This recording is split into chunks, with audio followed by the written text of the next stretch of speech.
vendo aquelas notícias da Chapecoense, mano. Ixi, boy, tenso, viu? Time é pra final da Copa, boy. Quantas pessoas morreram, hein? Em torno de 70 e poucas, eu acho. Foi no dia do. Entra aí! Foi no dia da votação da PEC. Triste fim essa Foram PEC. 2 desastres no mesmo dia. Caramba, eu tenho que fazer um trabalho de história pra depois de amanhã. E aí, Não sei Cícero? o que fazer. E aí chega todos animados. Não, pô, eu tô aqui te esperando pra gente jogar, Eu velho. tava esperando pra jogar bola. Eu quero, pô, mas eu tenho que fazer esse trabalho. Olha, tu marcou isso, pô, marcou isso. I hurt myself today. Vou te ajudar. Qual é o tema mesmo? Vamos ver sobre uma canção aí da Revolução Francesa. Que banda é essa? Revolução Francesa? Eu sei não, pô, é uma... Não, pô. Vai lá. Vamos depois faz isso. Bora jogar. Vai jogar. Tá vendo isso aqui, ó? Ó. Sétima troca. Tá saindo da jaula um exército, meu amigo. 20 soldadinhos. Vai começar a Revolução Jacobina. Ei, essa música tem que fazer o trabalho, eu acho. Acho que é. Sim, meu amigo. Vai começar a Revolução, meu amigo. Ai, não. Manda os dados. Já era, boy, agora. Ah, não, eu tô sem saco pra fazer isso. Eu tenho que fazer o trabalho, não era pra mim estar aqui. E eu não sei de nada desse trabalho. Quer? Por que tu foi falar isso? Mas agora ele não vai mais querer jogar. Meu amigo, relaxa, a gente te ajuda, não se preocupe não. Pronto, vamos ali que a gente ensina pra tu como. Bora lá.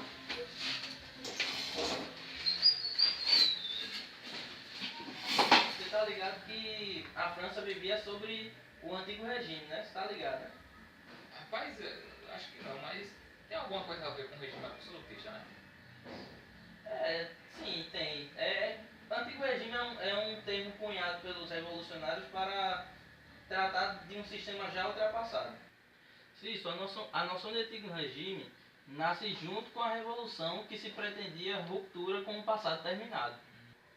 Nesse período, a França estava participando também da Guerra de Independência dos Estados Unidos, né? Isso. Mas E também também tem a influência, né, da Guerra dos 7 Anos, né, que era a guerra por territórios e tudo mais, que despontava ali a França e a Inglaterra, né, e isso contribuiu com impostos. só que essa situação piorou por causa dos problemas climáticos que tiveram. Aí gerou pobreza entre os moradores lá, os urbanos e os camponeses, e também decaiu muito a prosperidade dos burgueses. A gente não pode esquecer também a influência que o pensamento iluminista teve tanto para o movimento revolucionário quanto para outros movimentos da Idade Moderna, como a Revolução Industrial, a Revolução Inglesa, etc. Teve grande influência, sabe? Isso mostra como a França estava estagnada nas suas relações sociais de produção feudal. Enquanto a França estava paradona, o resto do mundo se desenvolvia. Saquei. A professora também, ela falou de um primeiro, um segundo e um terceiro estado. Mas que esse terceiro estado era a maioria da população. Pô, isso aí é o seguinte. Existiam os 3 estados na sociedade francesa, né? O primeiro seria o clero, né, que estaria mais ou menos dividido entre o alto clero, que estaria mais com o pessoal da aristocracia. O segundo era o baixo clero, que era mais com a parte dos plebeus, o povo, assim. O segundo estado era a nobreza. E o terceiro estado, que saía a maior parte da população, cerca de 97%. É o povo. É o povo, né? É, 97 mesmo. 97%. Quem fazia parte era a alta burguesia, a pequena burguesia, os camponeses e os sans-culottes. Mas quem eram mesmo esses sans-culottes? Os sans-culottes, eles não usavam a roupa à moda da época, porque a aristocracia eles usavam grandes meiões até o joelho e o restante usava calças. Os sans-culottes eles usavam calças longas. Pode reparar aqui. E eles tiveram um papel muito importante na Revolução, eles eram os mais radicais. Aí vocês estão falando aí, eu lembrei agora. Quem são os jacobinos e girondinos? Aí vocês falaram na hora assim, eu lembrei. Meu amigo, tenha calma, mas a gente vai explicar direitinho, passo a passo. O rei Luís XVI ele queria colocar impostos sobre o primeiro e segundo estado, que no caso era o clero e a nobreza. Aí com isso ele convocou a Assembleia dos Notáveis. Sendo que esse mesmo clero e essa mesma nobreza elas não aceitavam esses impostos e portanto eles criaram uma revolta chamada Revolta Nobiliárquica. Saquei. E com isso, o rei ele teve que convocar os Estados Gerais. Sobre esses Estados Gerais, é legal lembrar que cada estado da sociedade francesa tinha um terço da representatividade ali dentro, né? Teria um terço dessa representatividade, formava esse Estados Gerais. Só que acontece, o primeiro e o segundo estado, eles tinham a ideia de voto por ordem, né? Cada estado teria apenas um voto.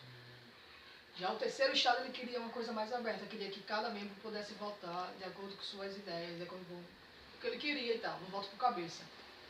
A partir de sair dessa divergência, o terceiro estado, ele acabou se desvinculando, né? Saindo e formando uma Assembleia Nacional. Alguns membros do primeiro e do segundo estado, né, que também não estavam, nem tudo é unanimidade, né? Eles também não estavam meio condizentes com o que estava acontecendo ali, sobre esse voto por ordem e tal, e se desvincularam no primeiro e segundo estado nos Estados Gerais e se juntaram ao terceiro, formando a Assembleia Nacional. O rei Luís XVI, depois de um tempo, teve que ceder essa pressão deles e aceitou eles ali e tudo mais, aí acabou sendo a Assembleia Nacional Constituinte. Robespierre, sabe quem é, né? Sei. Ele fazia parte dos jacobinos. Aí, quando esses jacobinos começaram a ser contra a monarquia, os mais moderados se afastaram deles. Já os girondinos, eles eram deputados da província de Gironda. E depois eles passaram a integrar o grupo da burguesia e dos moderados. É tanto que na Assembleia, os jacobinos ocupavam a esquerda e os girondinos ocupavam a direita.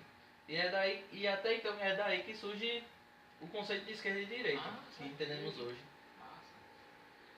Minha professora falou que nessa Assembleia Constituinte, o rei ele estava preocupado com a agitação popular e por isso concentrou tropas nas portas de Versalhes e de Paris, enquanto que a população se preocupava em se armar para defender a Assembleia de uma possível agressão. Foi isso aí mesmo. E onde é que entra a Martinez aí? Calma. Uma galera de gente iniciou um conflito. Não sei se o senhor não está ligado, mas depois os caras tomaram as ruas de Paris no dia 14 de julho de 1789. Só para... Não sei se o senhor não está ligado, mas essa data aí é a data onde houve a queda da Bastilha, né? Declarada ali a queda da Bastilha. E além de... A Bastilha, né? Além de ser uma prisão, né? Onde tem presos políticos lá, entre outros, era um local onde eles guardavam armas, munição e etc. Era o grande símbolo do antigo regime, era a Bastilha. E após esse grande ato lá nas ruas de Paris, onde eles derrubaram a Bastilha, né, um grande conflito, a revolução se espalhou por toda a França. E tá ligado que nesse momento a aristocracia, com medo dos revolucionários, fugiram para os países vizinhos, contando para os outros reis que esse movimento que surgia iria fazer mal para as monarquias europeias. Com o lema Liberté, Igualité e Fraternité, e inspirados nos ideais iluministas, a Assembleia proclamou os direitos do homem e do cidadão e a Constituição Civil do clero. Passou a confiscar os bens da igreja e o clero passa a ser funcionários do governo. Saquei. Pelo que eu me lembre, houve resistência de alguns franceses em prol da monarquia e o próprio rei Luís XVI tentou fugir da França para a Áustria, para tramar junto aos exilados um combate contra a Revolução. Sim, ele até fugiu, mas foi reconhecido e recapturado e levado de volta à França, onde ele ficou sob vigilância, para que não fugisse mais. Aí a monarquia constitucional surgiu, mas ela só durou de 1791 até 1792, porque o clero ficava fazendo a cabeça dos camponeses contra a Revolução e o rei e a rainha também ficavam conspirando contra esse movimento. Aí entra a Marselhesa. A Marselhesa ela foi composta em 1792 por Claude Joseph Huguet de Lisle. Adoro o seu francês. Ele servia em Estrasburgo, ele era um soldado e compositor amador. E era no período em que a Áustria estava ameaçando invadir, junto com o rei, invadir a França e reprimir a Revolução. Aí as pessoas estavam desesperadas e pediram uma música que inspirasse a resistência desses povos contra uma possível contra-revolução. Chegaram Roguete de Lisle e pediram para ele compor a música. O cara estava voltando de um bar, estava muito doido, chegou nos seus aposentos, sentou e compôs a canção, a Marselhesa. Então, essa traição do rei, né, começou-se o período onde a revolução mais se radicalizou. Esse período ficou conhecido como um terror. Por quê, né? Além de ter certa suspensão dos poderes dos direitos do rei e uma eleição para uma nova Assembleia, né, a Convenção Nacional, foi o período onde mais se decapitou gente, maluco. Foi tipo, cabeças rolaram com força, a guilhotina funcionou como nunca, velho. Caramba. Foi o período do terror.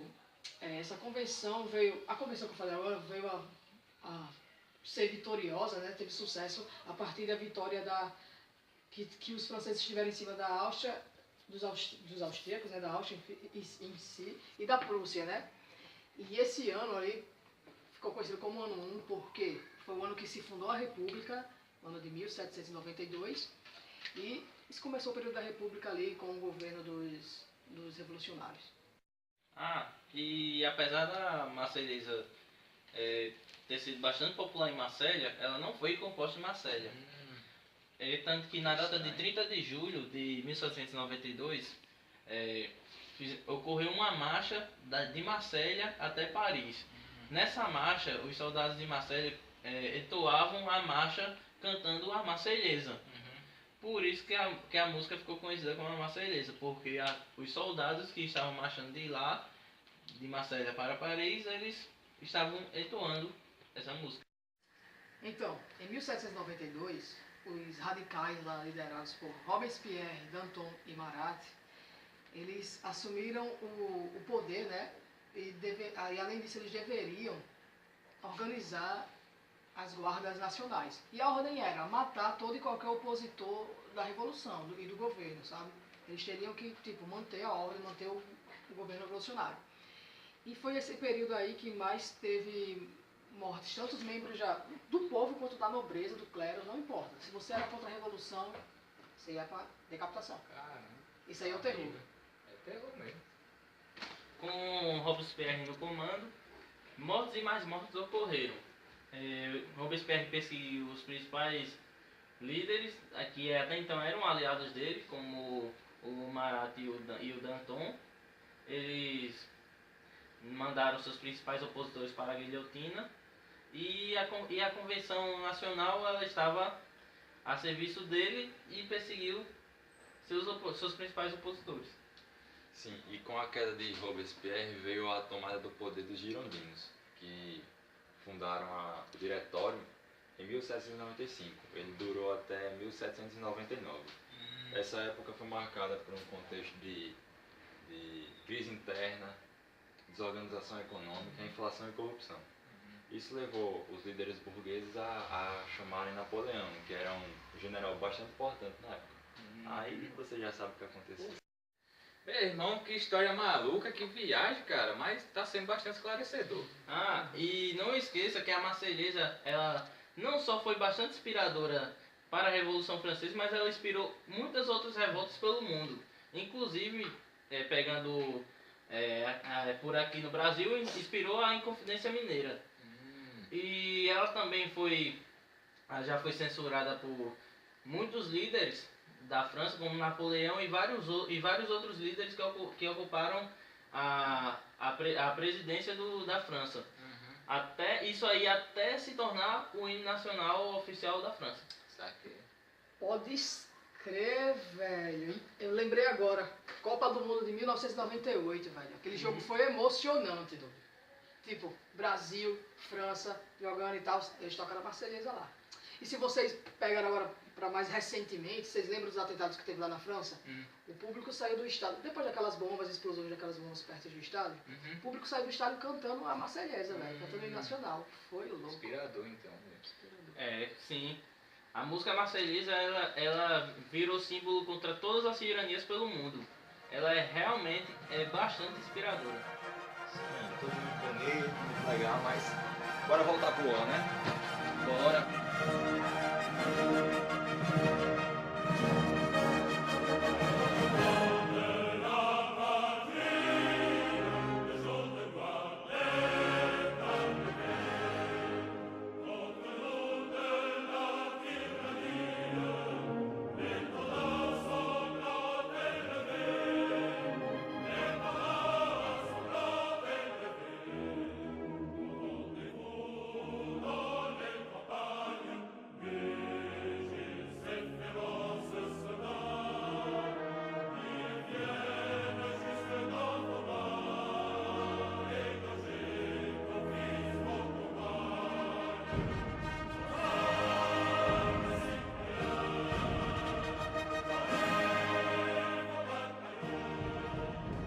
Se joga, depois a gente termina a fazer o trabalho, relaxa.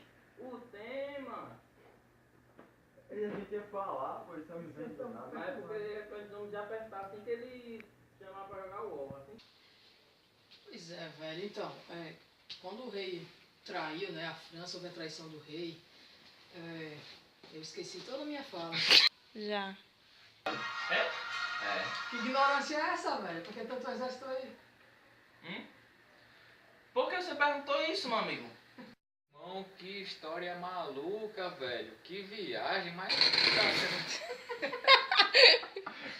Mas ela só durou de 1791 até 1790.